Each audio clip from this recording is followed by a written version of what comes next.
Saudi আরবের সাথে বাণিজ্য ও কৌশলগত সম্পর্ক পুনর্গঠনে জ্বালানি, এআই ও খনিজ খাত সহ ১৩টি চুক্তি সই করেছে কানাডা। বৃহস্পতিবার সৌদি আরব সফর শেষে সংবাদ সম্মেলনে কানাডার প্রধানমন্ত্রী মার্ক কার্নি জানান, এসব চুক্তির আওতায় কানাডিয়ান প্রতিষ্ঠানগুলো সৌদি আরবের খনি, রেল ও টেকসই নগর উন্নয়নে কাজ করবে। চায়নার আধিপত্য রুখতে খনিজ খাতে কানাডা কৌশলগত সতর্কতা বজায় রাখবে বলে জানান তিনি। মানবাধিকার বিষয়ে সৌদি আরবের সাথে তার দেশের পূর্ববর্তী সরকারের বিরোধের বিষয়ে কার্নি বলেন, কোনো দেশের সাথে সম্পৃক্ত হওয়া মানেই তাদের সব নীতি সমর্থন করা নয়। চলতি দশকের শেষ নাগাদ $1 ট্রিলিয়ন বিশাল বিনিয়োগ আকর্ষণের লক্ষ্যমাত্রা নিয়ে রিয়াদে অনুষ্ঠিত সৌদি ক্যানাডিয়ান ইনভেস্টমেন্ট ফোরামে অংশ নেন কানাডার প্রধানমন্ত্রী mark Carney.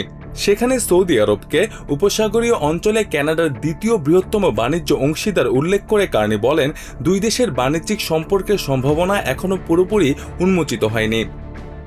In the last 12 months, we've signed 69 critical mineral partnerships, $20 billion of offtake and stockpiling.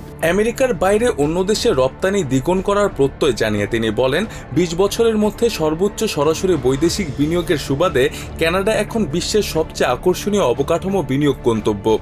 We're at the highest level of foreign direct investment in 20 years in Canada. It's running at twice the pace of our nearest G7.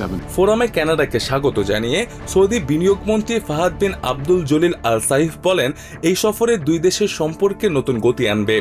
We are pleased to have you with us in this forum and grateful for your commitment to giving new momentum to the investment ties between our two countries. বাণিজ্যিক forum শেষে জেদ্দায় Saudi crown prince Mohammed বিন সালমানের সাথে আনুষ্ঠানিক বৈঠক করেন কানাডার প্রধানমন্ত্রী। সেখানে দ্বিপাক্ষিক সম্পর্ক গভীর করা এবং কৌশলগত অংশীদারত্ব নিয়ে আলোচনা করেন দুই নেতা। এছাড়া সৌদি আরবের শিল্প ও খনিজ সম্পদ মন্ত্রী এবং জ্বালানি মন্ত্রীর সাথেও পৃথক বৈঠক করেন কার্নি।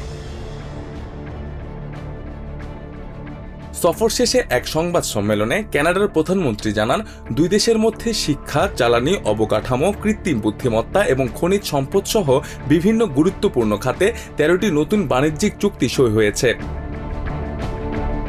কার্নি বলেন, বৈশ্বিক অনিশ্চয়তার এই সময়ে নতুন অংশীদারিত্বের মাধ্যমে কানাডা নিজেদের অর্থনৈতিক ও কৌশলগত সক্ষমতা বাড়াতে চায়।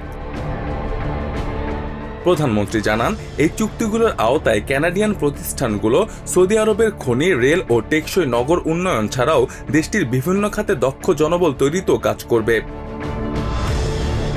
বৈশ্বিক বাজারে চায়নার আধিপত্য রুখতে গুরুত্বপূর্ণ খনিজ ও বিরল খনিজ সম্পদ খাতে কানাডা সবসময় কৌশলগত সতর্কতা বজায় রাখবে বলে উল্লেখ করেন কার্নি।